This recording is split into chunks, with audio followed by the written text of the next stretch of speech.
Hey, if you missed it, we announced that the Music Box series is launching on HBO on November 18th. You might remember we did a sneak preview this summer of the Woodstock 99 doc. That was the first film. We have 5 more films coming. The first one will be Jagged, about Alanis Morissette. That is November 18th, Thursday night, HBO, and on HBO Max right away. And then the next 4 Thursdays, DMX, Kenny G, Robert Stigwood, Juice WRLD. I'm so proud of this series. It's been a 3-year odyssey and can't wait for everyone to watch it. If you want to watch the trailer, go to my Twitter feed and you will see it. Music Box, November 18th, HBO and HBO Max. We're also brought to you by FanDuel Sportsbook, where we hit our underdog parlay of the week on $1 Million Picks last week. They boosted it to plus 800 and we made some people some money. Can we do it again? Stay tuned for $1 Million Picks on Thursday. We'll be announcing which underdog parlay we're boosting. We'll do the rest of the $1 Million Picks. Also brought to you by the Ringer Podcast Network, where on the rewatchables, it happened.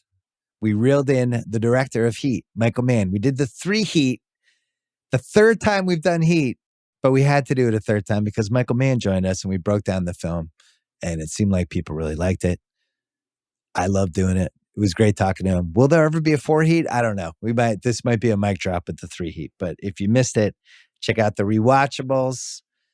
Don't forget to check out the Prestige TV podcast as well. Joe House and I broke down the 2nd episode of Curb Your Enthusiasm there. Coming up, Big Wosny Lambre is going to come on to talk about the East. What do we make of the East? Teams going all different directions that we thought. We're going to talk about all of them, do a little Lakers, a little Zion.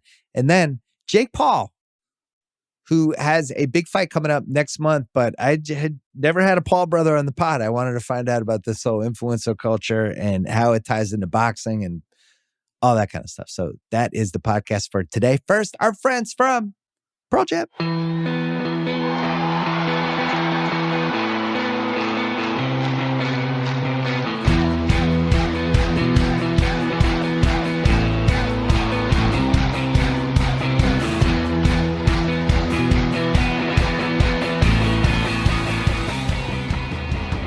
All right, Big Woz is here. I was going to do like a little solo NBA thing tonight, and then I looked at the schedule, and it was a disaster. And I called Woz. It was a little after 4 o'clock Pacific time. I'm like, let's just shoot the shit about NBA for a half hour because the games suck, and there's good storylines that I care about.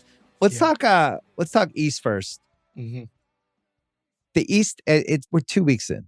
Yeah, I'm not ready to say the East is wide open, and we know this is a marathon, not a sprint. But we know a couple things. We know James Harden is not in shape. Mm-hmm. We know Kyrie Irving isn't playing. We know Milwaukee is already like guys are missing games, stuff like that. We know your Hawks offensively do not look the same. But the biggest thing from the first 2 weeks is that Miami has the look. And I didn't know they were going to do this. I thought this was going to be a cruise through the regular season, turn it on in the playoffs team. They kind of have the look. Do you see it? Yeah, I do see it. And obviously we came into the season understanding that they would be one of the best, if not the best defensive team in the NBA. But I think on offense, what we're seeing with Kyle Lowry, what he's doing for their pace, we don't think of Kyle Lowry as a pace guy anymore, but even at age 34, 35, whatever he is, he's still a pace dude. And I think a lot of people had Tyler Hero having a comeback season, but he's doing it. My man Cooper Moorhead tweeted out a stat today where he's under 30 minutes a game, or he's at like 30 minutes a game, but he's at a 30% usage. And a lot of that is playmaking. And so he's taken a step offensively for them in a way where it's like, all right, we knew when you have PJ Tucker, Kyle Lowry, Bam Adebayo, Jimmy Butler, you're going to defend the hell out of people. But offensively, they look better than we thought they would. I like how you called it a comeback season. It's his 3rd year in the league, but it really was. He sucked last year. His rookie cards went in the tank. Everybody got upset, and it seemed a little fluky. But there were signs in the preseason because he was kicking ass, and they figured out how to use him. He comes off the bench as this like the old school Jamal Crawford kind of. He comes in, he takes over your offense, he does stuff. I'm with you on the pace. I didn't expect that from Lowry. I guess I didn't read enough about the Heat. I took them seriously as a possible, fringe contender when we got into the spring, and maybe even a real contender if some things gelled. But I didn't realize they were going to be as kind of dynamic. I didn't realize they were going to be a good league pass team. Yeah, and the problem too, Bill, when you have a team that's veteran laden as them, we think of veteran teams as switch teams.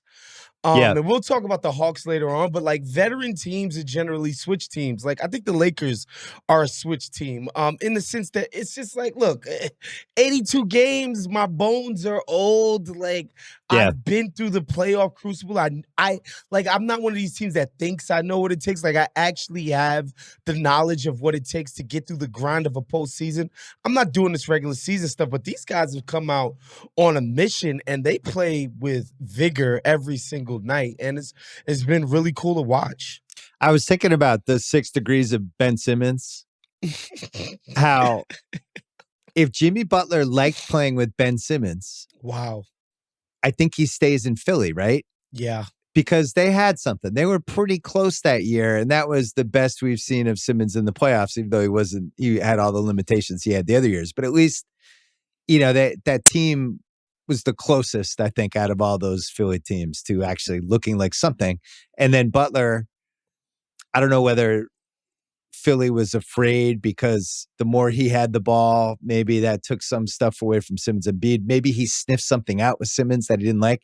If you read the tea leaves, it does seem like he didn't feel like those guys took it seriously enough, but he was way more Team Embiid than Team Simmons.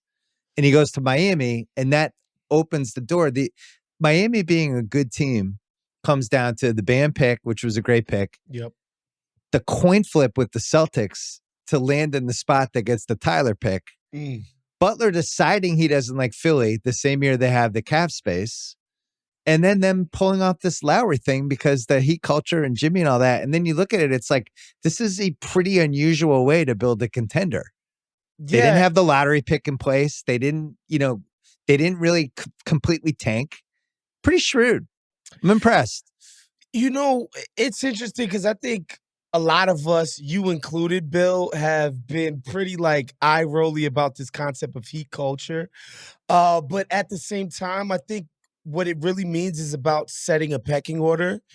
And in Jimmy's previous 2 stops, when it came to the Sixers, and it's like, there's no established pecking order. You guys are kissing Ben Simmons' ass. This guy's not that good. Yeah, you're enabling him. Yeah, doesn't want it that bad. I'm out of here. This is ridiculous culturally. And the same could be said about Wiggins and Karl Towns, where Jimmy's like, why are we kowtowing to these kids? They're not that good. They don't take it seriously enough. This culture is ridiculous. Because, again, he started out with Tibbs. So then he goes to Miami, and it's like, all right, see, this all makes sense. Like, we understand that everything flows from the top with Riley and Spoelstra and all of them. And then, we establish a culture where everybody's held accountable, et cetera, et cetera. And then, of course, like you said, they land on Bam. They have the type of place where the minute PJ Tucker lands in their building, it's making sense, right? He's the type of player that fits perfectly into what they're doing.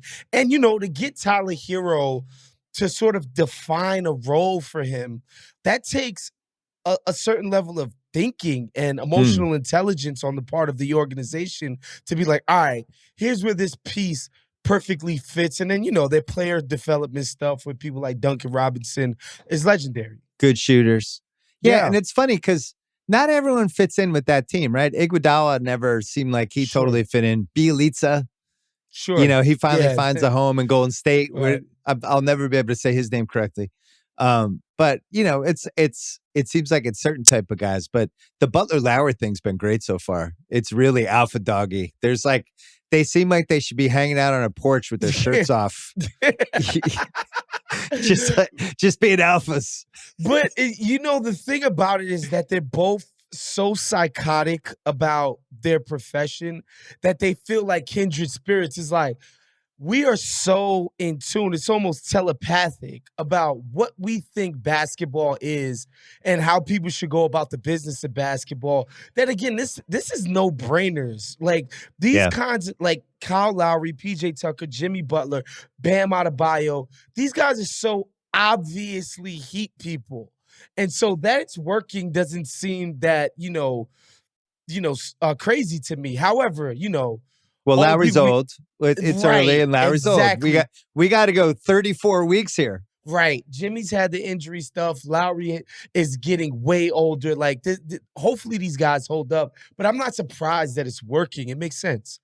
So I'm not ready to say I was wrong about the Heat as a regular season team, but it looks like I'm heading that way. I wonder about the older guys, and especially if they're going to play at this pace. But I really like what I see from them, and they're really fun to watch. The Bulls, who I've seen a lot of, I still don't love them defensively. Now, of course, the Celtics couldn't exploit it last night because of myriad strategy problems that team has. Oh, my God. I don't even want to talk about them. I know we're going to. Defensively, a little better than I thought. I thought they were going to be like a turnstile. Vucevic, though, of course, the Celtics only attacked him twice in the last 8 minutes of the game when we needed baskets. I was going nuts. But the Caruso piece where they lose Patrick Williams, do you think oh my God, they lost their best perimeter defender? Caruso came in. They can go a little small ballish with Caruso. DeRozan, he's not awful defensively. He's a smart enough player that he's not going to be horribly out of position. But you run him through enough screens and stuff like that, it's over. But it's like how Jokic knows where to go and what to do, right? He's not like a complete catastrophe. So anyway, they're a little better defensive than I thought, but man, that team gets good shots. It was really frustrating last night. I liked all the shots they got when they were coming back. It wasn't just that Boston kind of fell apart a little bit and missed some wide open shots, things like that. But then you go on the other end, and every time, ball's moving around, ball's finding the right people. They have two guys they know they can go to. Vucevic didn't even play well last night. So I'm a little higher on them than I think I was 2 weeks ago. Where do you stand? I was never low on the Bulls, although, I was talking to Goff earlier today on his show about the Bulls, and I think a couple of Bulls fans hit me, was like, "Oh, you hated on the move." I was like, I thought it made sense as far as DeRozan being, over the years, he's cultivated his game to become more of a playmaker. Like in San Antonio, he was their de facto point guard. So he has that in him as far as elite playmaking on the ball type of stuff. And LaVine was going to be LaVine. He didn't have to shoulder the burden. And he could, when you got somebody who can shoot like that, it opens everything else up, right? Like he can be dangerous off the ball with his movement, not just cutting. Him as a screen setter, like that sends a defense into a tizzy, right? Like when a guy who's that good at shooting is himself setting amazing screens. We've seen that in Golden State over the years with both Steph and Klay Thompson, where what they're doing off the ball sends defenses into a tailspin. And then, of course, the Lonzo Ball of it all, where there's just something about his smarts on the court, his understanding of what defenses are trying to do, and his willingness to get it out quick in transition and just in the half court, where it's like he's not taking 20,000 dribbles and then giving it up. He's getting it, making a read, quick pass. It just all makes sense. And, we're here in L.A., Bill, so we understand the Caruso sanity stuff in a different way. But I think people around the country was like, all right, this is just a Laker guy getting way more attention than he deserves. But no, Caruso comes on the court, he changed the complexion of the game. His physicality on defense, his instincts, his athleticism, where he's disrupting all kinds of things, and he's a menace in transition. I just think once they brought Ball and Caruso in, I loved their offseason. Obviously, some people were whatever they were about DeMar DeRozan and the price tag, et cetera, but Ball and Caruso, that it's just been incredible to watch them. I did not like the DeRozan trade, and I think I might have been wrong. Because it's not like they gave up anything. They basically, Thad Young's not even playing for the Spurs. Two thoughts. One, the Lonzo thing kills me because that's how I wanted the Celtics summer to go. I wanted them to trade Smart for Lonzo. I was hoping it was headed that way, that New Orleans was like, oh, Smart, veteran presence for our guys, and that would be the move. But it seems like that Bulls thing was done with Lonzo for long enough that they might get a tampering sort of something. But it's a bummer because I just think Lonzo, fun to play with, doesn't need the ball, is the type of guy that would be perfect for the Celtics. The Caruso thing, I was thinking about the bubble where you think like there's a lot of reasons they won. And I think Adonde on my pod a couple weeks ago made the key point about where they had this rest time where they were able to recharge their batteries, which was great for LeBron, right? He had to go 10 weeks. He was in awesome shape. In the bubble. Yeah. And that was physically about as good as he's ever going to look in a playoffs at the age he's at. But they had 3 wings that were pretty high-level defenders. KCP, Danny Green, Caruso. Yep. And all those guys are now not on the Lakers. I don't want to do a Lakers tangent, but they have no wings now. They have nobody to defend really anybody. And they just threw that away. And it's weird to me that they didn't understand. Like, I think a pretty big piece of why they won, other than having Davis and LeBron, was the flexibility they had defensively with those perimeter guys. I mean, the only thing I've heard trotted out with Caruso, because Caruso just felt like a money dump at the time. That was just completely unnecessary. But they said in order to get guys like Monk and other people to come in on really cheap deals was they had to promise them playing time. And so in order to get a few guys for the one, they had to let Caruso go. I just thought it was insane. They picked Horton Tucker over him, though. Which, again, that's where I have a problem. I don't know. If you just look at the lineup data of LeBron and Caruso on the court together over the last few years, they are just smoking people. He became like one of the best teammates to put on the floor next to LeBron. Like what they were with him, LeBron and AD would accomplish in transition was just amazing. And it was another way for the Lakers to generate buckets while not having to be in the half court all the time. And we know over the years, people did the concern trolling about their shooting, which some of it was warranted. But for me, it was just like this unit is so elite on defense. They're constantly getting runouts, constantly getting transition buckets. They make up for it in efficiency because they're so good on a transition and getting easy baskets, etc. But yeah, the Caruso thing, I still continue to think that's a crime. Like that guy should have never left the Lakers building. Well, and it's one of those where you see this happen in the NBA. You see the NFL too. The guy who was on a championship team, the role player, who ends up getting overpaid in free agency by the team who's trying to like, oh, we're going to bring this guy in. He knows how to win. It's usually a disaster. It doesn't feel like a disaster in this case. The Patrick Williams thing really sucks for them, though, because but then they had guys yesterday I've never heard of who were making big shots. I at Chicago, I think the over-under was 42.5. I think I went under. The big mistake I made was the Celtics. The Celtics are a lottery team. They're a lottery team. This is a roster that doesn't make sense, that doesn't like playing basketball with each other. And they threw this new coach in who I have no idea if Udoka is going to be good at some point in his life. But he's learning how to be a head coach in real time as this season is starting to slip away a couple weeks in. And we have Jason Tatum here, still recruiting Bradley Beal. It's like, worry about your own fucking team, dude. You're 23. You've never made a finals. You're not like LeBron in 2013 recruiting people for the three-peat. Right. You've barely done anything yet. Right. Like, worry about the guys you have. You have a good team. Stop flirting with Bradley Beal. My dad was so upset Saturday night. They lose double OT, and it's like, cut it right after. Tatum and Beal have to have their whole hug fest. It's like, get fucking over it. Go to the locker room. Deal with the loss. This has been, I hate this season, Wes. Yeah. Kyle, don't send this to the social team. I don't want this social clip. I'm angry. I'm hurt. Don't exploit me for social media views. I'm upset. Look, there's so much going on, and I think the Jimmy Butler stuff is instructive, right? In the sense that the hierarchy on that team is a weird one because Marcus Smart was always the teacher's pet with Brad Stevens. And the other two guys were the best players, but Marcus Smart was also like I hate using this term, but he was the alpha in the locker room where he was like the soul of the team. He was like the spiritual leader of the team, but he's by far not the best player.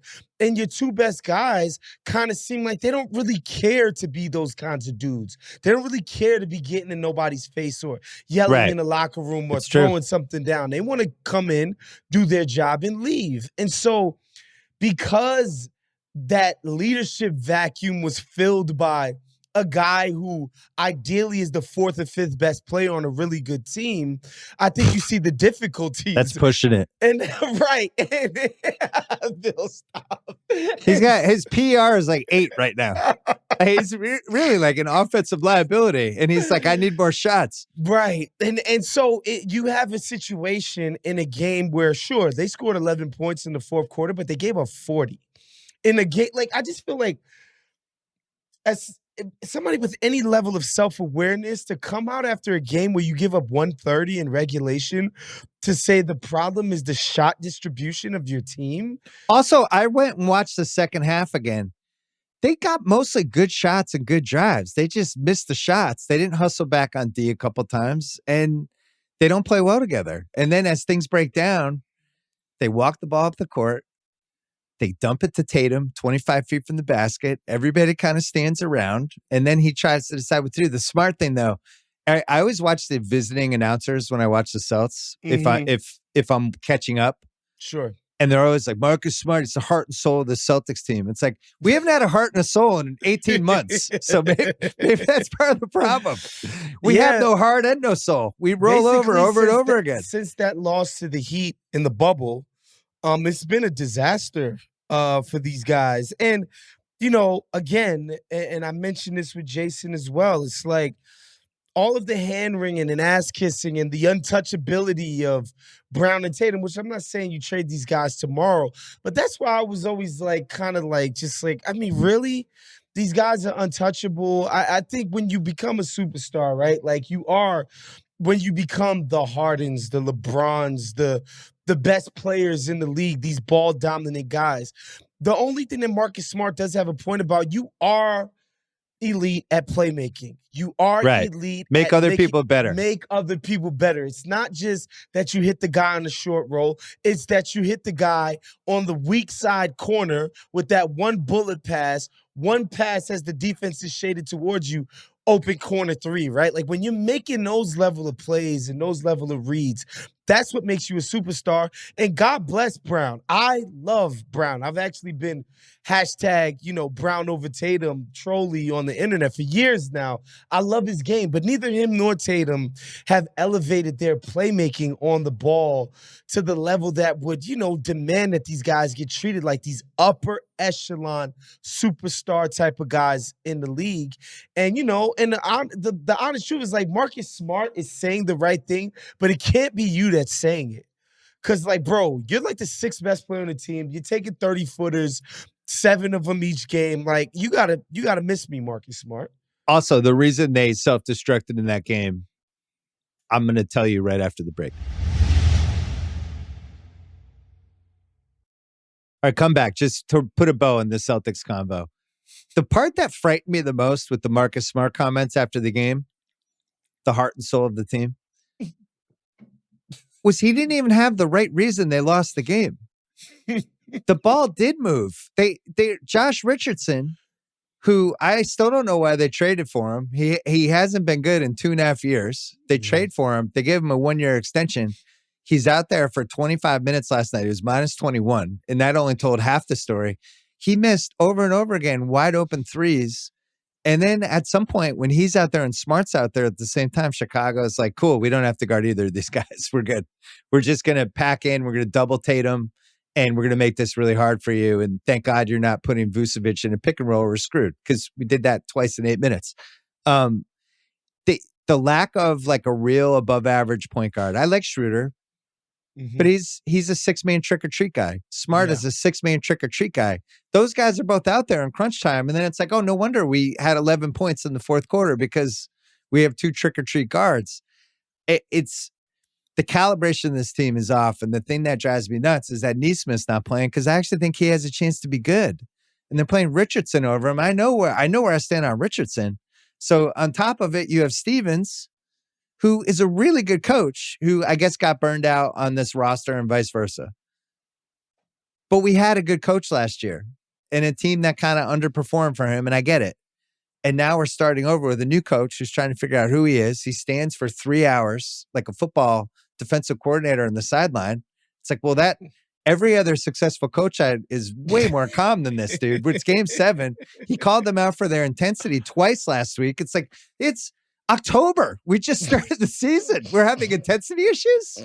So the fact they're 2-5, they've lost every close game except for the Charlotte one that they should have lost, but LaMelo's taken 30-footers, and it's not great. We have like the 7th and 8th scorers in the league right now. Brown and Tatum are averaging like 53 or 54 points combined, something like that. Like, you shouldn't be 2-5 if you have 2 offensive players like that. To me, that's the worst part of this. Basically, offensively, they're doing what the Clippers thought they were getting with Kawhi and George, right? It's like, we'll get Kawhi and George. They'll score 53 to 55 points a game and play great D in the other end.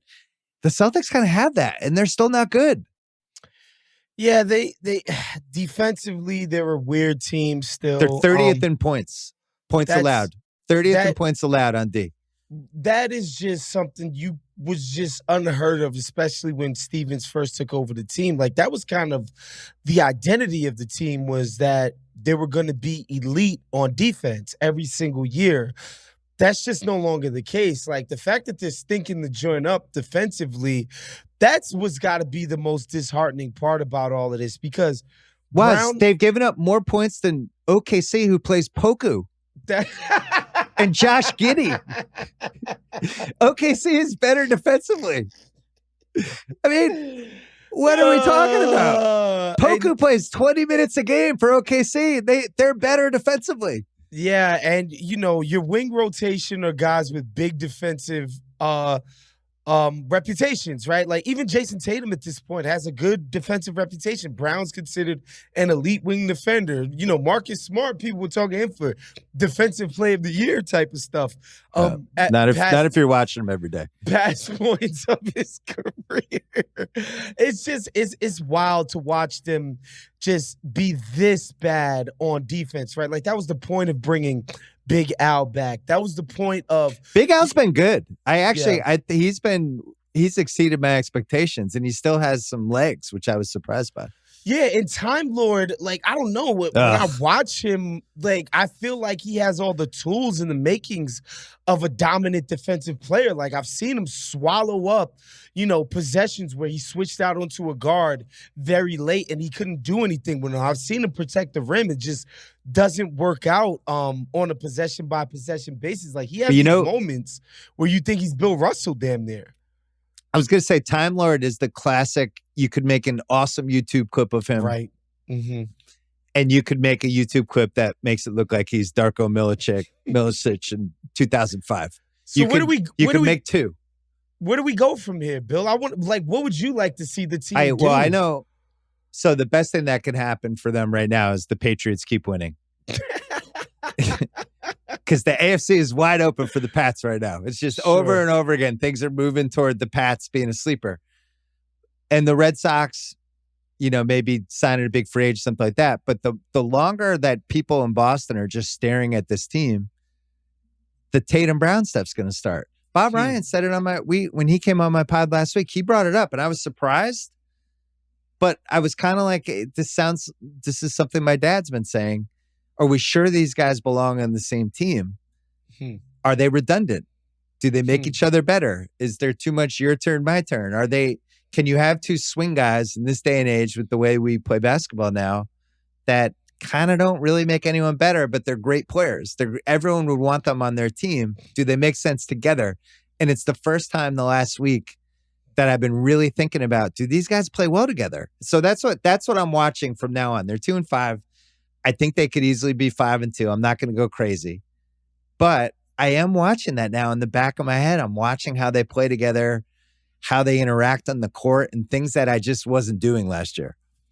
Yeah, I just tend to disagree with that. I think the problem is that neither one of them is as good as the Celtics need them to be for it to ultimately matter, right? Like, I think about, like, let's just say you replace Tim Hardaway Jr.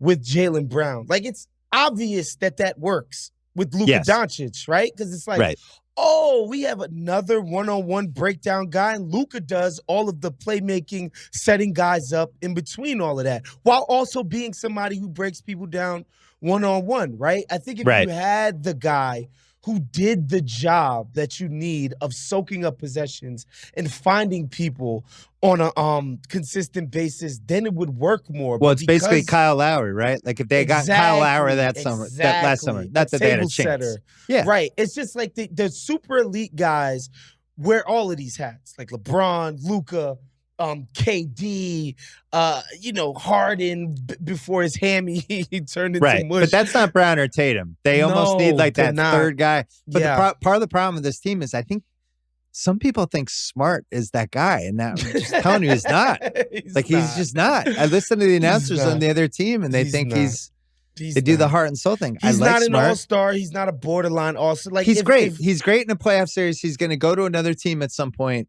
and he'll be awesome. And he'll be a big part of some playoff run, and people will be like, oh my God, I can't believe how great this guy is. That's going to be his destiny with this. I don't think he's long for the team. I really don't. Yeah, he has to play with a ball-dominant guy who actually can find people, right? I think like Marcus Smart would play perfectly next to LeBron. He'd be like a kind of souped-up version of AC, right? Where it's like, all right, you're doing this stuff in very like spot duty. Most of the time when you're on the court, you're with a guy who is masterful at table setting. Because he would scale it back because the guy's so great, he's not going to think like, all right, now here's my turn. I thought him calling out those guys yesterday was crazy. That was a crazy thing to do. It really was. It's like you're just starting a shitstorm. He's smart enough to know not to do that. But he's been empowered to do it basically his whole tenure there. And so how do you get him to stop doing that in that building? Yeah. The Hawks, let's hit them quick. I'm not, by the way, just to put a bow on the Celtics, I'm not writing off the season. I'm not panicking yet. They still have two really good players who are both probably going to make the All-Star team. Yeah. And the foundation is there. I would still rather have the talent that this team has over a lot of other teams. I just don't understand why they're so hard to watch. But I think 2 weeks from now, we'll know more. The Hawks, I'm going to throw this theory at you. Is it a too many guys issue? I said this. I remember I had Daryl Morey on once, and I talked about this where he got really mad at me. There was this one Houston Rockets here, and I was like, I think you have too many guys. He was like, that's absurd. How do you have too many guys? It's the dumbest thing I've ever heard. It's like saying you have too much money. Like, no, that's ridiculous. And I'm like, so only 240 minutes in a basketball game for a roster to play, and you have 10 guys who think they're 30 to 35-minute guys. It's going to be a problem. I wonder with the Hawks, do they have, with the 240-minute rule, do they have too many guys who think they should be playing 30 to 35 minutes? The minutes thing is interesting. The reason why I don't worry about it is because it feels like pretty defined roles in the sense that the second best player is John Collins, and he's not a ball-dominant person, right? And I'm watching him last night against a pretty damn good Wizards team, and Collins does everything that you need from him. He plays so physically on both ends of the court, right? When they try to because the pick and roll with him and Trae Young is so hard to defend because he's such a vertical spacing guy. He's a pick and pop guy threat. And so a lot of times teams are like, all right, our best option here is probably to switch our guard onto him. And John Collins is like, I'm not having any of that. Like, you put a guard on me, I'm muscling this little guy up, and I'm putting him under the basket. I'm getting fouled. Then he's catching the ball on the short roll, and he's got this interior passing synergy with Capella that I'm just like, holy moly. I think. So you like the ceiling? I love it because the only people who might have a gripe about their touches are Hunter and Cam Reddish, where it's just like, excuse me. Like, you can cry about it, but we don't actually have to take you seriously. Porter got paid already. Bogey's already paid. And, all these other guys. So Reddish and Hunter are the issues. Like, the only ones who could potentially come through and say, oh, I feel a way about my role on the team. Everybody else kind of understands what they need to do. And offensively, I just think they're so explosive. Like, there was just a back-to-back possessions where Trae hits a freaking 30-footer, then Bogey hits one, then they get one in transition. I'm like, this is the type of explosion on offense of how you blow teams out. What I'm worried about is Because they're one of those teams that are so talented offensively. I wonder if they have the mindset to put it together every night on defense. Last night they had stretches against the Wizards where I was just like, oh, this is looking amazing, right? Like Collins on the help side, Collins on switches, Capella protecting the rim. Just huge wings in Hunter and Reddish, like in the passing lanes, and I'm just like, oh, this is making me dizzy. I'm just loving this, right? But I wonder if they're gonna be able to have the mentality defensively, because I think they're gonna score against anybody in a playoff series, but defensively, if they're not taking it serious enough, that's where they're gonna, lose games. That game against Philly the other night, where Philly just blows them out, they just straight up didn't compete on defense, straight up and down, right? Like, and a lot of times that happens to teams that think that they're offensively unstoppable. So that's what I'm worried about with the Hawks. But as you can probably tell, Bill, I'm really excited about this team. Yeah, well, look, the East is Milwaukee, in my opinion, is a safe bet. They're the top team. They're the easiest pick. I have real concerns about Brooklyn. Yeah. I don't like the way Harden looks at all. I can't believe he's playing himself into shape. It's like, well, I just had the hammy injury. It's like, wasn't that in like May? What? Like, if you go look at Houston pictures of him from 5 years ago, like he looks like he has a bodysuit on. You're a fucking professional athlete. You make $35 million a year. Get in shape. He's like, I'm playing myself in shape. I feel better. It's like, that's why we call it the preseason, James. So you have that. Kyrie's out. We don't know. Not seen him all year. Blake Griffin looks washed. Yeah. Like, it looks like it might be done. Yeah. Millsap's been washed for 2-3 years. Nice guy. But Denver couldn't put him out there when it actually mattered. And I don't know. I just think that team, Durant's shooting 58%, by the way, looks as good as he's ever looked. And they're going to be fine because Harden will eventually get in shape. But I think the East has gotten better. And I don't think they're as scary as they were last year, especially without Kyrie. Yeah, you know what's so funny? Why I got a little bit worried? It was from a Harden quote, and from him saying like, "Yeah, I would love to go out there and score 40, but and he's making excuses where it's like, James Harden has never been somebody who acknowledges a deficiency in public. That's never been something that he's done. So for him to say that, I'm like, man, maybe he's thinking in his head, like, I don't have it in me to break guys down. It's like the Tony Soprano, when Tony Soprano got beaten up by Bobby Bacala. Right, yeah. So like, well, I had the heart thing. Right. I'm older. Exactly.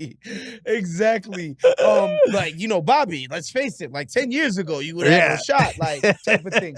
But like to hear Harden admit that, it makes me wonder, like, man, is he going to be able to beat guys one-on-one? Because I think that's what drove the entire offense when he was taking. Can't. He doesn't have this. Now, will it come back? I don't know. But I watched that whole game on Friday night. And I was like stunned because he put up decent stats, but the combo of taking the rule away that he lived on, I don't think he blows by people the same way. That's especially what I'm saying. When you're watching some of the other guys in the league, like LaMelo, who just seem like they can go by anyone they want at any given time, which is what Harden used to be able to do. Mm-hmm. I haven't seen it the same way this year. And he's older, he's 2008 draft. Yeah, if he's or 9, I can't remember. If he's not getting a step on guys and therefore making the defense react and, basically puncturing the defense and creating these creases and passing lanes for, him being one of the greatest passers we've ever seen, then he doesn't have the same effect, right? Like the concept of James Harden is that, like, all right, I can attack anybody you send to me one-on-one, whether that be by getting them in foul trouble or creating the space for a great shot or just getting, to the rack for a great layup or whatever the case may be. And then through that, like, I'm making the defense react to all of my movements from my first step, et cetera, et cetera. And I have that next level court vision that we said, Tatum and Brown don't possess. Again, that's predicated on beating the man in front of you, right? Like, I think we're going to talk about the Lakers. I watched that Memphis game, and I was just like, Jesus, they're getting murdered at the point of attack. Like, the John Morant, just any time he wanted to get to a place, it didn't matter who was in front of him, he was getting there. They were killing the Lakers at the point of attack. Like, if Harden can't beat defenders at the point of attack, this Brooklyn thing becomes way less overwhelming really quickly. And we'll see with Kyrie. Who knows? Yeah, who knows? But it just doesn't seem the same. And I'm thinking a lot about Durant. Like, what a big bet he made with this Brooklyn situation. He loses year 1 because he's hurt. Year 2, foot on the line, bad injuries. Now we're in year 3. And you would have thought at some point this would have at least felt a tiny bit like the 2017 Warriors. But the irony with this team is the only time it really felt that way was that one Boston series right before everybody got hurt. Remember? Yeah. When it was like, oh my God, this team can score 20 points in 4 minutes anytime it wants. What are we watching? And then it was gone and it's never come back. And then Kyrie got hurt because he gets hurt every single year. And, Harden was dealing with the hammy.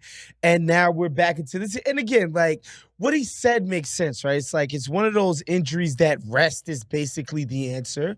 I had an entire offseason of rest. Not that he wouldn't have been resting or leisurely going to Fashion Week in Paris or whatever without that. But, he has an excuse that makes sense. We'll see if he regains his explosion or not. But it was telling to hear him say, I want to go out and score 40. Like, that's not Harden's public posture ever. He's always supremely confident in his rhetoric anyway.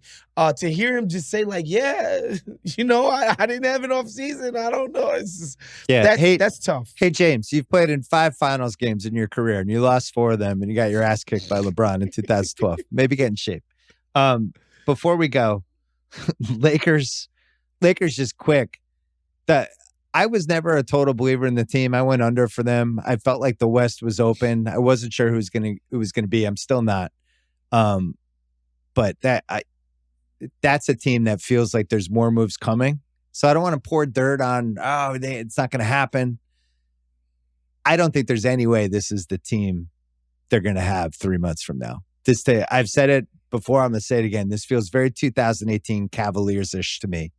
For the team they started with in October, November versus the team they have in March, I think will look different. What do you think on that? Yeah, it's kind of startling to watch them for the first time in the Vogel era just not be good at all on defense. Like last year it was crazy. With no path. It's not like, Malik Monk will get better. He's like 120 pounds. And it's like, Ariza's not going to save you. No. Like, Kendrick Nunn's not going to save you with their perimeter defense. To watch it just straight up not work. Whereas last year, AD went down, and I think in the span of games that AD didn't play, they were the number 1 defense in the NBA in defensive efficiency. To watch it this year, where it's just like, again, at the point of attack, perimeter defense, it's a problem, right? Yeah. Like it's a problem. And, Bazemore is whatever. He is what he is, and Monk is what he is. But these guys, that's not the answer as a perimeter defender. And Westbrook, he just hasn't shown want to be any good whatsoever at being a resistance. Well, for 5 years. Right, exactly. It's been so long since he's shown any signs of that. It's crazy, but again, at the same time, I watch the Cavs who are have shown themselves to be a pretty competent, plucky team, and down the stretch, LeBron big boyed them in that game. Yeah, it was impressive. He's LeBron, Mobley, I'm hearing good things about you. I'm going to embarrass you in the fourth quarter. Like at the end of the game, when LeBron's like, all right, let's put these guys away. No DJ, no Dwight in. It's AD at center. LeBron's like, let's just run pick and roll. Let's just keep doing that. This is one of the most impossible plays to defend in the NBA. And I'm how can I be worried about this team when they have these 2 dudes? I felt the same way. You know what was great about that? Mobley, who is so gifted. I mean, Kyle Mann and I did a thing on Thursday about comparing him to KG and his instincts defensively. And then LeBron's big boy in them with AD, and they're running that pick and roll. And Mobley's doing the right things. He's just never seen the speed and strength that play has been run with. So he's jumping off at the right times. He's doing all the things that have probably worked for his entire basketball life. And it's like, no, that's Anthony Davis. Right. He's going to be 2 feet ahead of where you thought. And that's LeBron James. If he gets a half inch on you, now he's going to put his shoulder and you're done. Yeah. And it was a really interesting learning experience. I would encourage people to go back and watch it if you have the NBA app. They they kind of put him in the torture chamber, and he wasn't necessarily doing the wrong things. It was just like, it's just wow, one of the okay, hardest this is the pros. plays to guard, right? Like, it's like AD, like the way you have to defend it as the guy who's defending AD as a screener. If you know that he has the ability to pop or roll, that makes your sort of positioning a little bit weirder. And then it's like, well, also the guy with the ball in his hands is LeBron freaking James. So it's like all of these options you have to keep in your head at the same time. And then, of course, the help side defense is like, all right, do I suck in to help? And it's like, well, yeah, you could do that, but the greatest passer of all time is going to find an open three-point shooter. Wait, Larry Bird was in that game? Wait, Jokic just playing? Here we go. Here we go. Give me your deepest, darkest Zion thoughts right now. Listen, if I'm New Orleans, all of this kowtowing, panicking, all of this stuff that I was doing before, I got to stop. I need to stop. This team is nowhere close to contention. Bringing Zion back is not going to change their fortunes that much. This dude is constantly hurt. He's constantly out of shape. Relax. We're the only people that could offer you $200 million off the bat. God only knows when your next injury is going to happen that could be as fatal and scary as possible. And that's not wishing anything on him, but it's like, take a deep breath. Yeah. Please. Yeah, don't rush Zion back. You're gonna be in the lottery, and you'll probably be one of the 6 worst teams. Zion back and stop making moves because it might help Zion win. Get guys that make sense next to him. Yeah. If not, help the team win. Just take a deep breath, New Orleans. That's all I would say to them, because like, oof, it's bad over there. The foot thing was ludicrous. We find out about the foot, 3 weeks before the season? They're like, it's a Jones fracture, but it's fine. He'll be ready opening day. It's like, what? I follow sports. A Jones fracture is not fine. Derrick Henry just got one. They weren't like, he'll be good in 3 weeks. They're like, he might be back for the playoffs. We don't know. Right. And the Pelicans are like, no, it'll be fine. Should be around opening day. It's like, all right, so he can't exercise with a broken foot. The foot's going to take a while. It's a shit show. It's a bummer. People need to settle down on the Zion versus Ja. Everyone was taking Zion first in that draft. Come on. It was not an argument. Let's not recreate history. Nobody was ever thinking anything otherwise. It's a bummer, though. I like having healthy, good basketball players, and we're missing some this year. On the other hand, there's been some fun additions. The rookie class is good. I like that Anthony Edwards although last night wasn't great, but I like that Anthony Edwards has blossomed a little bit. Me too. In year 2, LaMelo, same thing. So of course, there's some good ones. Yeah, Charlotte has been a surprise for me in the sense that I was like, man, it's still kind of a young team, and like you're going to be relying upon LaMelo a lot. Like, how good can they really truly be? But they've been way feistier than I expected them to be to start the season. And LaMelo looks amazing. And the best thing is like his jump shot is real. Like, I like it. The versatility that he shoots it with is like, I can come off screens, I can do it off the dribble, I can spot up. I'm like, damn. Like having that weapon with his playmaking, and he's like showing flashes of finishing at the cup, which, a guy who's as huge as he is, you would hope that he would become really good at it. That's fun. That's awesome. Well, we'll see, because Hayward has to play an entire season. Right. Let's see that happen. Tell you this. I'm going to leave you with this. Mm-hmm. Miles Bridges, a little Sean Marion-ish. Little good Sean Marion or bad? Good Sean. Good mid-2000s. Okay. Like he's kind of moving to that territory for me, where he's just this crazy athlete who's kind of figured out how to impact both ends. Yeah. And is really weirdly consistent. That was the piece. He was like, to me, a feast or famine guy. And then second half of last year started to put some steps together. And now seems like a guy who might make an all-star team at some point. I did not expect this. Well, it's rare that and Sean Marion is pretty instructive of this, in that it's rare that we get these 3 combinations of motor, like crazy high motor, crazy athleticism with IQ. Yeah. Right? Like you combine those three things. It's rare that we see that combination of guys who just never stop playing hard, are on, in the top 2% of NBA athletes and nowhere to be, understand how to read offenses and defenses. It's cool. Like watching him drop like 25 over and over again. I'm like, whoa, like how I do you like how not hard know he this dude plays. had that in him? Yeah. It's cool to watch. I'm happy for Charlotte because for a while it's just been, a bunch of Cody Zellers and Yeah.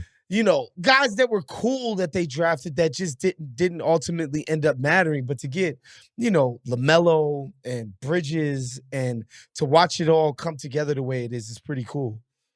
Well, they also caught a massive break. Wiseman over LaMelo. Oh man. And I was in the Wiseman camp. I'll take the huge L on that one because LaMelo, man, tough one. That's the draft. The draft breaks your heart or it makes your decade. You just never know. All right, Waz, you're going to be on Ringer NBA show this week, right? Yes, sir. Of course, you can find me on group chat on the Ringer NBA show. That's on all of our podcast feeds and networks. And then, of course, check out the YouTube show, Full Court Fits, every single Friday. Last week, we had Ronnie Cycli on. This week, we're talking to Donovan Mitchell. Ooh. We talked to Kelly Oubre the other day. Yeah, check us out on Full Court Fits. I'm not invited on Full Court Fits because I've been wearing jogging pants for like a year and a half. We'll figure out a way to incorporate your expertise somehow. Just my jogging pants expertise. All right, Waz, great to see you. All right, later, y'all. All right, Jake Paul is here. I have a lot of questions for you, but the amazing thing to me, I'm going to start here. You and your brother, you've kind of figured out this boxing thing. You've figured out how to juice a sport that, when I was growing up in the 70s and 80s, there were big fights all the time. They were on all these different networks. They really mattered. And now it's kind of faded away. It's harder and harder to have events. Wait, did you stumble into this? Or is this something as you went along, you were like, holy shit, we're actually doing this? Yeah, no, I mean, it's just marketing at the end of the day. And you have to make people care or form an opinion or hate you or want to see you lose. And that's what I've sort of mastered. And we're entertainers at the end of the day. That's why I moved to Los Angeles, was to become an entertainer. 17-year-old Jake, big eyes. I was like, I want to act. I want to do YouTube. I want to blah, blah, blah. Boom. One thing led to another. Of course, it goes to fighting. If you're walking down the street, you see two people fighting. Everyone stops, pulls out their phones and watches it. It's one of the only things in the world that will draw everyone's attention right away. And so that's why I love it. And we've just found a way to make people care, and we're good at it. I'm 4-0, undefeated, and I've only been doing this now as a professional for less than 2 years, and have had some of the biggest fights this year alone. So it's just picking up steam, and I'm training my ass off every single day, twice a day, and I love it. Was this one of those things you always thought you would be good at it, or you were training because you want to do it once and you were like, wow, I'm actually good at this. Maybe I should pursue this? Yeah.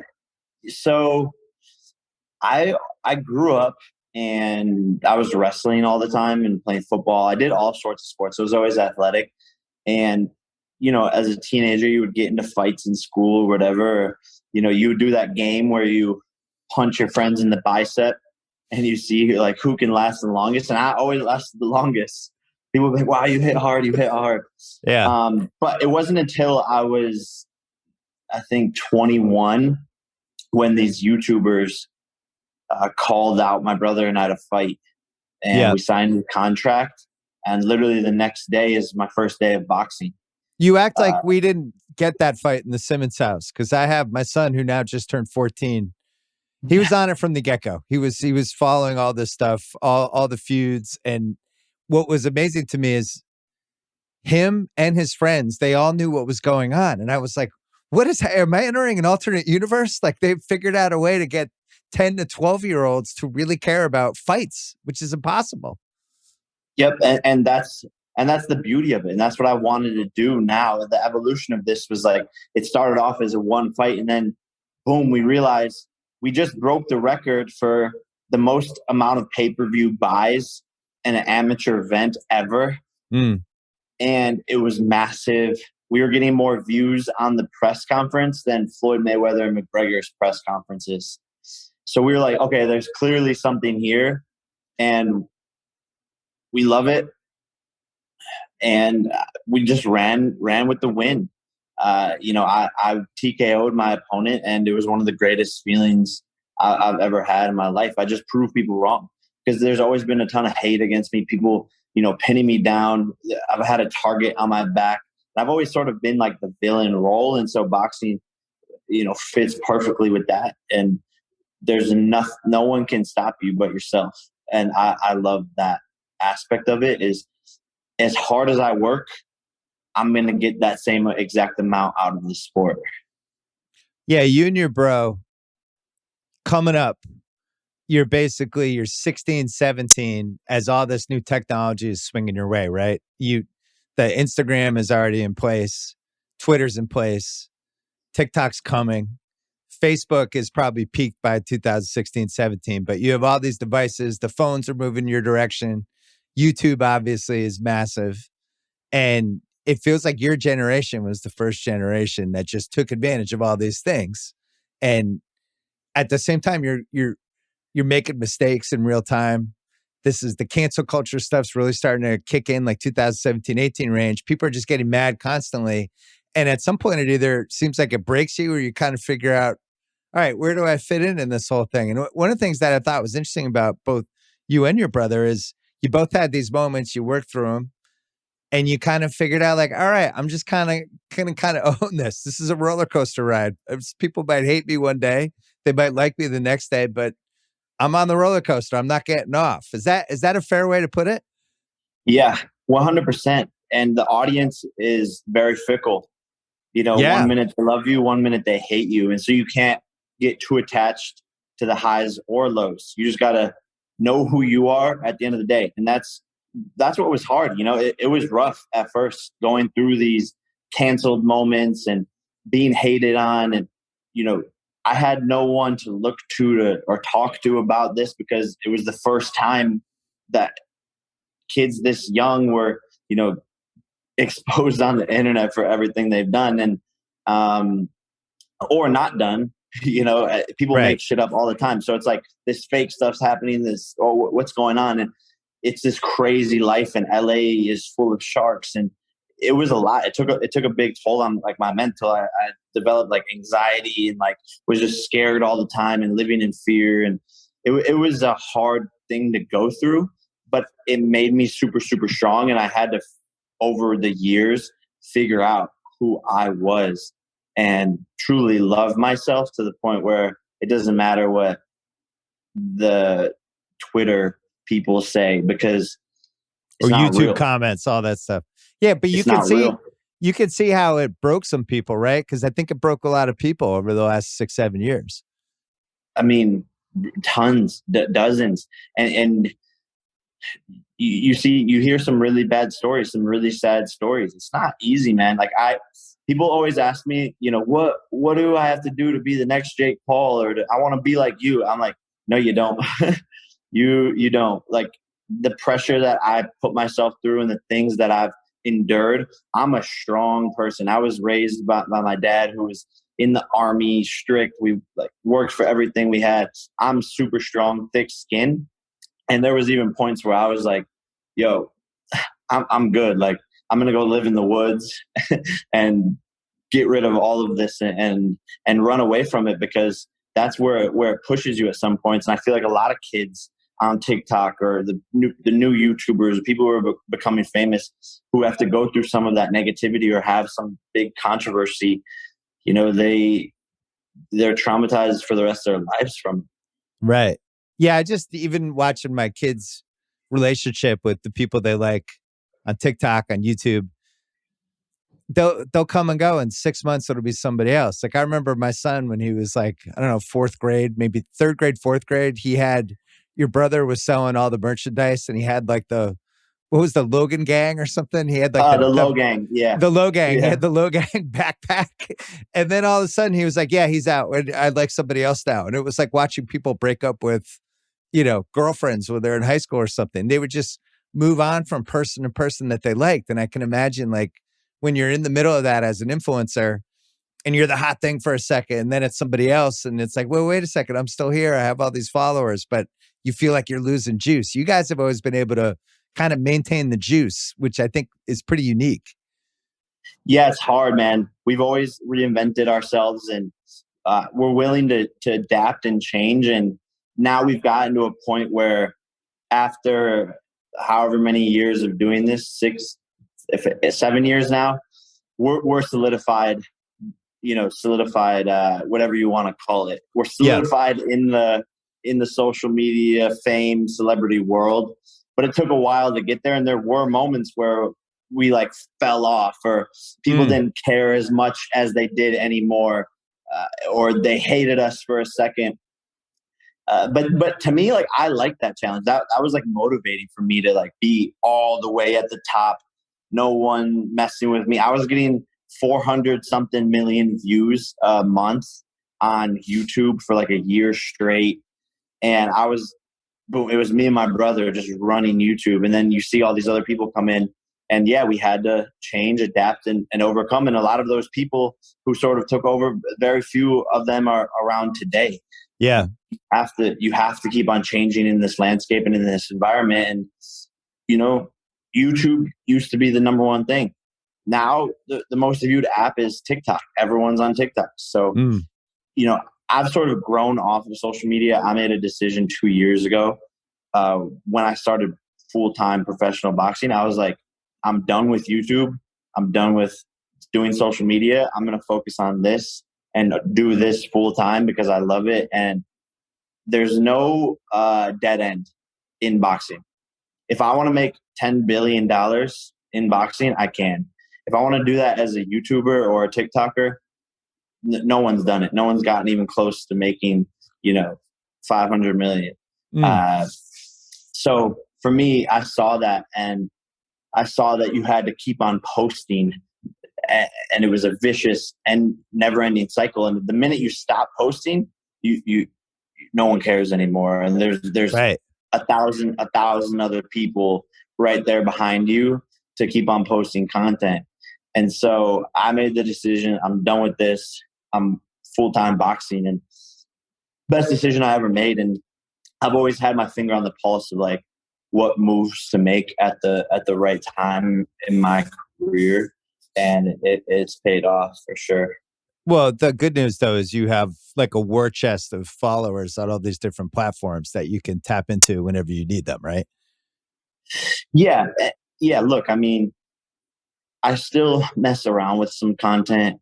And obviously my content is now sort of based around the fight game. Yep.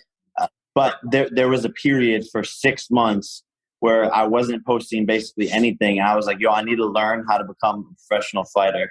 And I was training nonstop, even when I didn't have a fight planned.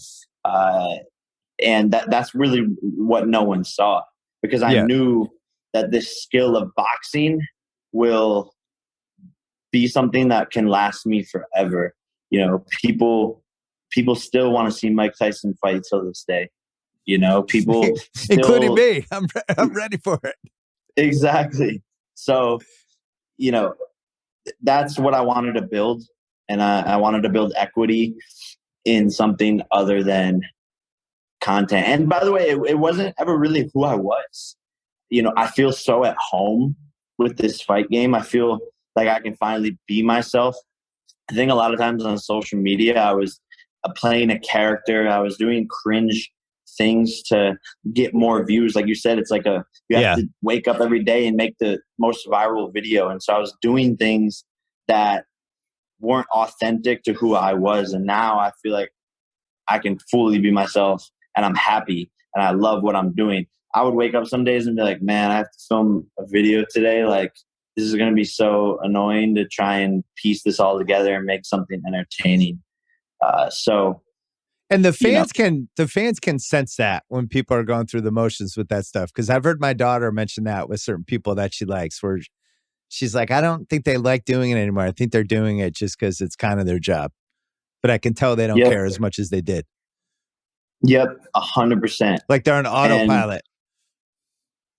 And authenticity is the key right now to our generation and the generations above. People just everything. It's the key to everything right now. People want the authentic version of you or whoever you are.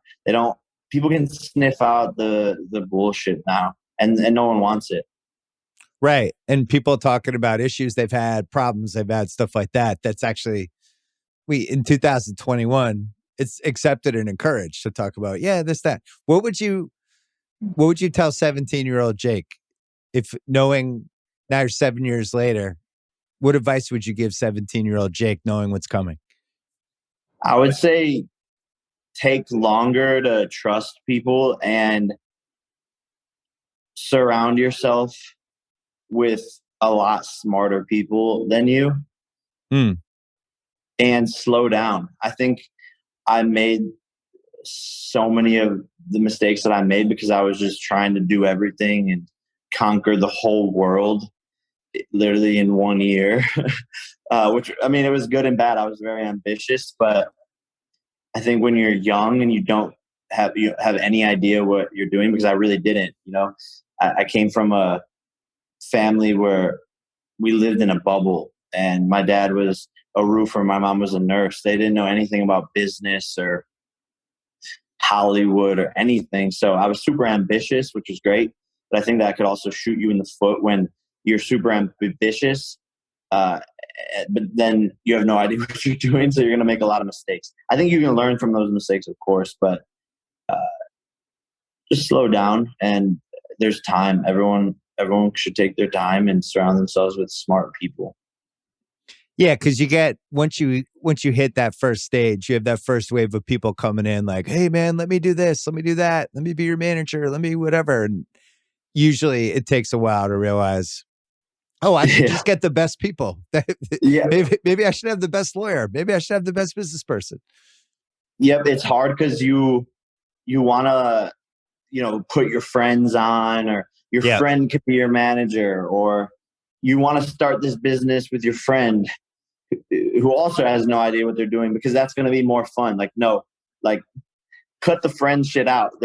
There's very few friends in this world, actually, and take longer to trust people.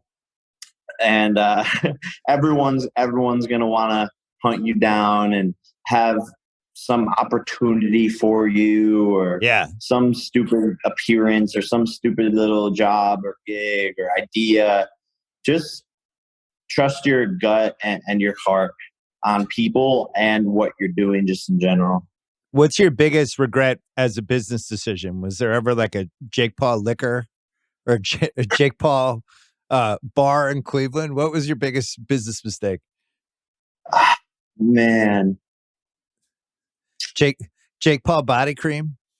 I think Team 10. I don't know if you know about Team 10, but I know it, but tell the listeners, because some people probably don't know. Yeah, so basically I was going to be like the Dr. Dre of the social media space. So I came in, I was famous on social media, whatever. I had a bunch of followers, and my idea was I'm going to sign a bunch of people underneath me and put them on, get them brand deals, grow their following, create content with them, and everything's going to be great. We're all going to live in a house. It's going to be like sort of like a reality show, and we're all going to be like best friends, and boom, it's all going to blow up. Which it did. But when you hand, 18, 19, 20-year-olds millions of dollars and millions of followers, and you put them in a house in Los Angeles where there's greedy people all over the world, and people in the house start hooking up and causing trouble and doing stupid shit, it was just like a total nightmare. Right, because you're the most famous person, and if anybody else either does anything wrong or they end up they screw up with they're not showing up on time, doing whatever, it's on you ultimately. You're the only one that's going to get blamed for any sort of failure creatively. Yep. So I was like the dad basically. Yeah. And which didn't work because I was like their friends. But you were like 22, right? Yeah, 21, 22? I was like 20. Or I was like 19 or 20. So it just didn't work because I like created rules and was like, no drinking, no smoking, no, everyone has to be up early. We have to create this much content every day. I was running it like a business. Yeah. And it worked. You know, we all blew up, but there was just so much like resentment and hate. And then people on the team would start fighting, and then employees would start fighting. And it was just so much ego. And it was just like, seriously. And yet the idea got ripped off by multiple other people. Yep. Right? Yep. So that inspired the whole like wave that we saw this past year on TikTok, where there was like a bunch of creator houses. Yeah. Like one of my employees, my former employees at Team 10, years later came and started the biggest TikTok house. But same exact thing. Like I did everything to try and make it work. Like I had counselors come to the house to talk to people. Like I had professional business people. I did fun activities bro, I did everything to try and make this company work, and it just didn't. So that's what you saw with the TikTok houses as well. They all fell apart. Yeah. In even a shorter amount of time. Well, I know they pissed off a lot of people in LA too, because whoever the neighbors were for whatever those houses were furious over and over again. Yeah, they drew the short straw with the whole thing. Name me one thing you're better than your brother at, and one thing that he's better than you at with all this stuff. I mean, just off top, boxing and business are sort of my forte. You know, he hasn't like won a boxing match yet. He's a great boxer. Just I've put in way more time, and then I'm just in the trenches in venture capital, and have always been an entrepreneur. But he is way better at like creative and, you know, photos and videos and just creating in general. He's more of like an artist. I'm actually like, I'm wowed by him sometimes with his artistic ability. So we're sort of yin and yang in a weird way. What's the biggest fight you ever had with him? Was there ever a time when you guys didn't talk for like a month? For sure. It was over a girl. Oh no. And we were pissed at we were pissed at each other for like a couple months. But yeah, that was definitely a period where we didn't talk. How old were you at that point? Again, same thing. We were young. Yeah. Like 20, and he was 22. Like being brothers with egos in Los Angeles. We were young, and we learned from that and realized like our bond and friendship and brotherhood is way more important than any of this outside stuff. You know, at the end of the day, we've gotten so far, but you know, being brothers is way more important and what makes us more happy. I thought that was the code of the brothers, that no girl could get between two brothers. I can't believe nobody told you guys. It's pretty. No one told us. No one told us. Otherwise, everything would have been fine. But I guess we learned on our own, and now we could tell our kids. I mean, that's basically the plot of Scarface, even though they weren't actually brothers, but they were, Tony and Manny. And then the sister, and then all of a sudden, you know, that's how it goes. So you're in LA for good because you're a Cleveland guy? No, so I moved to Puerto Rico earlier this year. Oh, I knew that. Yeah. Yeah. So just like made the decision to leave California and specifically Los Angeles just because I wanted to become the best possible boxer that I could be. And California just wasn't Los Angeles wasn't the spot. There was too many friends, too many distractions. My next door neighbors like were throwing a party every night and they were our friends. It just wasn't the right environment to be around. And sought for isolation. And that's why I found myself here in Puerto Rico and fell in love with it, because I can fully train nonstop and focus on myself and become the best boxer here on this island, where I'm totally locked in day in and day out. So what's your plan with boxing? Because the criticism to this is like, well, when is he going to fight somebody? Well, what happens if he fights? It's like these MMA guys and stuff. But what happens if he actually fought a real boxer? He'd get killed. What is your timeline for? Do you even want to go down that road, or is it just so lucrative the way it's going now because people want to see you? There's always some other name, and this could go on for the next few years, and you're going to make a ton of money. How far does this go? No, yeah, look, I've always stepped into the unknown with my opponents. I've always challenged myself more and more each fight. And that's what I'm continuing to do now. And yeah, the criticism was, fight someone harder. So I fought Tyron Woodley, 5-time UFC champ. Cool, I beat him. Now the criticism by the way, you got tagged in that fight once and you took it. I was impressed. Like he did get you one time and you kept coming. Look, it's boxing, right? And I've been hit way harder in sparring. And it looked a lot worse than it was just because like it knocked me off balance and then I like fell into the ropes. But I was fine. I take shots. I have a good chin. And that's Tyron's hardest punch, that he's famous for, is that overhand right that knocked out. That's why he became UFC champion. So it took it, no problem. Didn't even get knocked down. And we keep fighting. I win the rest of the rounds. But here's the thing. Here's the thing with Woodley in that fight. I've seen all your fights, by the way. I think there's a fear of getting knocked out by you with some of these guys, where there's a level of caution that he had that I could see, where he's just, if he was really trying to win that fight, at some point he's got to trade bombs with you for like a minute. But I think he honestly didn't want to have what happened to Nate Robinson, where you become a meme for the next week. So I felt like he was a little bit had the safety valve on, and that was why you controlled the fight, because you didn't. You were going at him the whole time. And I didn't feel like he totally wanted to trade with you. No, for sure.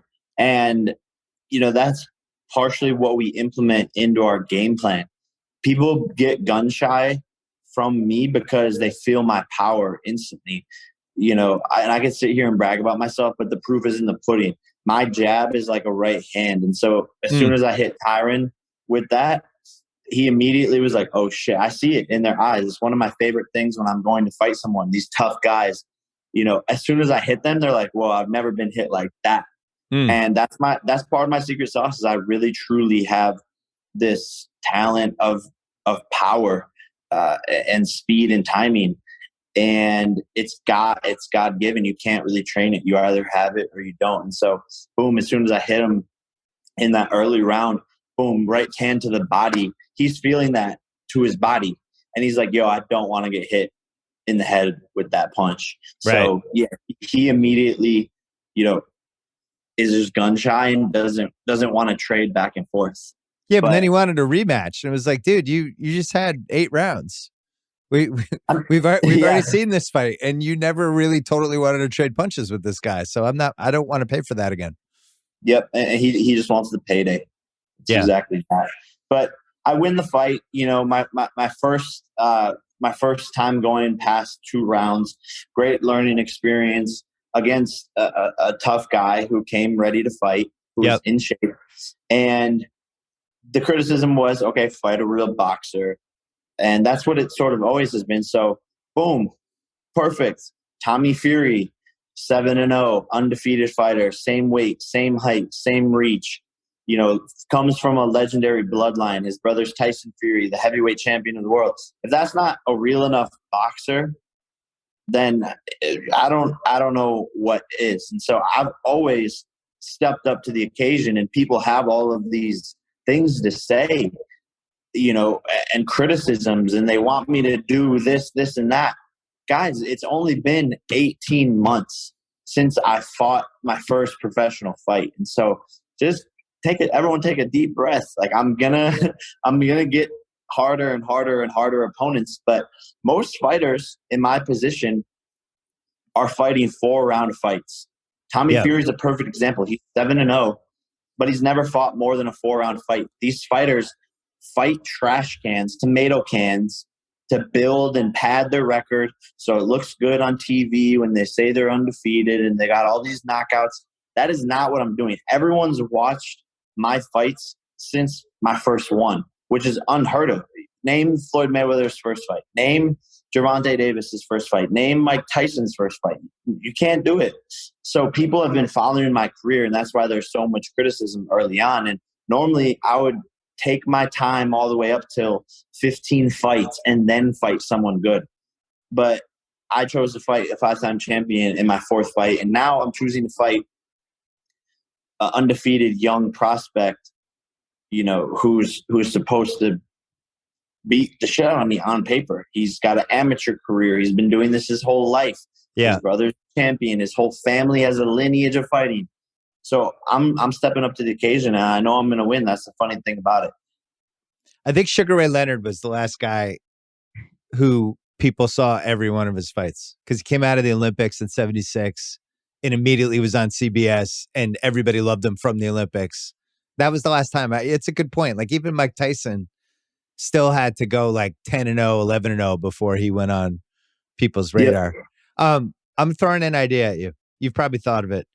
Why isn't there a celebrity, like a real celebrity championship belt that basically, like, because you kind of have the unofficial version of it now, right? Why doesn't it actually just exist? And everybody who's not an actual license, now you have probably higher hopes than that. It sounds like you want to actually eventually at some point be a real professional boxer, like the whole thing, like you're going down that road. But why couldn't there be a celebrity champ where it's just like, all right, these famous people that got into the sport and that person is the champ. And that's who you have to go through. He comes in with a belt. He's got the celebrity belt.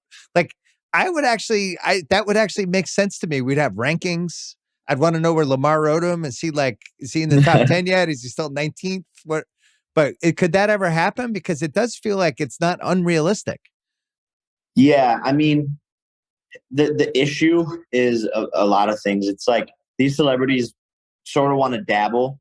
They see the limelight and the money that it makes. Yeah. And so they want to do like one fight. But once they get into the training and they realize how hard it is, that's sort of where it gets cut then off. They're good. Yeah. Exactly. And, there's a risk in losing, right? Like, if they lose, they're going to look stupid and they have to go back to whatever career that they did before, and everyone's going to make fun of them. So a lot of them aren't willing to risk that. And then the biggest problem is these celebrities demand so much money because of their ego, and they think they're worth so much money. So they'll demand $2, $3, $4, $5 million, but then they only sell like 50,000 pay-per-views. Yeah. Which, it doesn't add up. There's a whole lawsuit from these celebrities, these little TikTokers who fought. I'm following that one. I love that one. That was the most obvious lawsuit that was ever going to happen. You could tell it was a disaster. We tried to download that app and it didn't even work. We had to watch it on a computer. It wouldn't work on a TV, whatever thing that was. It was an immediate disaster. Yeah. So, I mean, and I told the guy before, he thought he was going to sell 2 million pay-per-view buys. And I was like, you'll be lucky to sell 200,000. They ended up selling like 100,000 or something like that. And they promised all of these celebrities money. None of them got paid. It's like this whole disaster. So everyone has the bad taste in their mouth from that. And that's the thing, is people don't realize how hard it is to actually sell pay-per-views. Just because you have followers doesn't mean that they're going to watch you fight. Right. What I've done over the past 2 years is create a strategy to change my audience. And I've changed it from the digital, YouTube audience to an actual sports fan base where they care about me as an athlete and are willing to put money down. The 30-year-old male has $60, $70 to pay for a pay-per-view. These 16-year-old girls or 13-year-old girls who follow Bryce Hall on TikTok, they're not going to pay to watch his pay-per-view, and they probably don't even have the money to pay, or they're technically savvy enough to where they're going to pirate the stream, and they didn't do a good job of handling the piracy. So all these kid geniuses now who can look up a million things in a minute just watch illegally on YouTube, right, or wherever it's streaming for free. Yeah, or they have, in my case, my son just telling me to order it. But that, I don't think there was a lot of me, because I actually stupidly ordered that one. But I don't think that was a giant audience of people paying for it. It seemed like a lot of people cut corners, and then it didn't work on top of it. So you have this fight on December 18th. The other smart thing you did, you hooked up with Showtime. So you have the credibility, the technology is going to work, all that stuff. What does 2022 look like for you if you win this fight on the 18th? Man, I think genuinely, I'm going to take some time off. I said I was going to take some time off after the Woodley fight, but then I just felt good and wanted to keep going.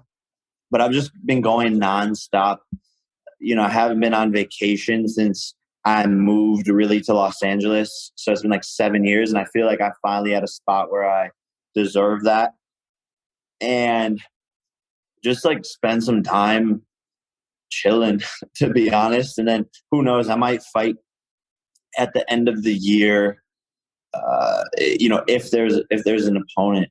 But I'm really behind on my business stuff, just because when you're in training camp, it's hard to manage it all. So I'm going to get back into the emails and the meetings and the long-term business building probably in 2022, and just take some time off and kick it. That sounds like the answer from somebody who's sold a lot of pay-per-views with the last couple of fights. You've already moved into that Floyd Mayweather 40 fights in his career stage, where once you start, this is the problem with a lot of these guys. Once they start making real money from the pay-per-views, all of a sudden they're fighting once, twice a year, because that's what they have to. Before, we have a couple things before you go. One, Browns, are you following or no? Do you have the DirecTV in Puerto Rico, or you're out this season? Yeah, no, I'm following. I'm following as much as I can. You have to have like a VPN to watch it here in Puerto Rico. Oh, Jesus. Yeah, the Browns are in trouble. Mayfield's got a ravaged left shoulder. It looks like they're in trouble. Beckham was trying to get traded this week. They didn't end up trading him. But the good news, the Cavs, Mobley looks like a home run. So the Cavs might have another comeback in him, because they got Evan Mobley with the second pick. Everybody loves him. So maybe that's going to be the team. Yeah. I'm rooting for the Browns and the Cavs, obviously, but I'm more of a football fan, and it's been tough to watch everyone just get injured, like you said, and just, man, everyone like dropping passes. There's drop passes all the time on these third downs. Yeah, something weird is going on in the league. I feel like there's like a shift happening with the talent. Like even the Chiefs are having such a rough time. So, it's a weird year. Like there's no favorite in the AFC. In the NFC, one of the best teams has a 44-year-old quarterback. I don't know what to make of this year. I forgot to ask you about LeBron. Do you guys have a relationship with him, you and your brother? Or like, is the Cleveland thing is there a Cleveland celebrity circuit where you guys all have to like be on the same text chain, or do you not deal with him? So there like sort of is. It's a little bit weird. Like some people are cooler than others, and I think it's not that big of a family, but LeBron, I think, tweeted about my event when it happened, but he, never spoke to him really. Interesting. So a little standoffish, LeBron, with the Paul brothers.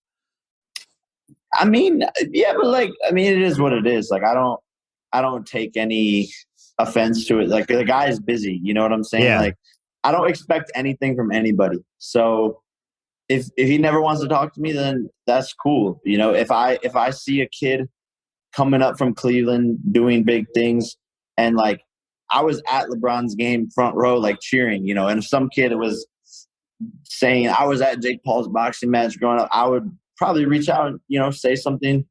But people are different, and I don't expect anything, and I know he's busy, and he probably does, it is what it is. All right. I thought there was a whole Cleveland sports hierarchy. I thought you guys were all tight. Tell me about your foundation. Boxing Bullies. Yeah, one of my prized things that I've been wanting to do since I was a kid was create a foundation, and finally was able to launch it this year. And really, our mission is to get boxing gloves and boxing out there to as many kids as possible, to give them an alternative way to get rid of all of their extra energy, so that it doesn't go into bullying, and so that they can build themselves and become confident. Because that's what boxing did for me, is I found out who I was and what I was made of in boxing, to the point where I didn't necessarily feel the need ever to ridicule other people or to be macho man in public. You don't want that. And so we're just raising a voice against bullying, because I used to bully when I was a kid, and it was because I wasn't confident, and I thought it was funny, blah, blah, blah. And so when I started to grow on social media, people in my school started to bully me and create fake accounts with nasty names about me. And that hurt me. So I was like, wow, this isn't cool. And cyberbullying is such a big part of this generation, where someone can make a fake Twitter and just go write something nasty. And those comments stick with you. Those things hurt.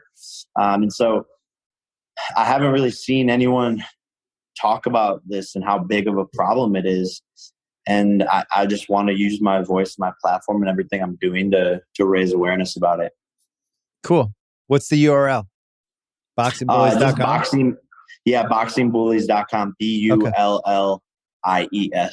All right, cool. All right. Good luck next month. Good luck with the fight. Thank you, Bill. I really appreciate it, man. Thank you for having me. All right. Nice meeting you. Peace. All right. This podcast was produced by Kyle Crichton. Thanks to Big Waz. Thanks to Jake Paul. I will see you on Thursday with $1 Million Picks and a very, very, very, very special guest. Plus a third guest if Atlanta wins the World Series. I promised Rembert that he could come on and do a victory lap about his Braves. But who knows? By the time you hear this, maybe they won the World Series, or maybe we're going to a Game 7. We will see. Good luck, Rem.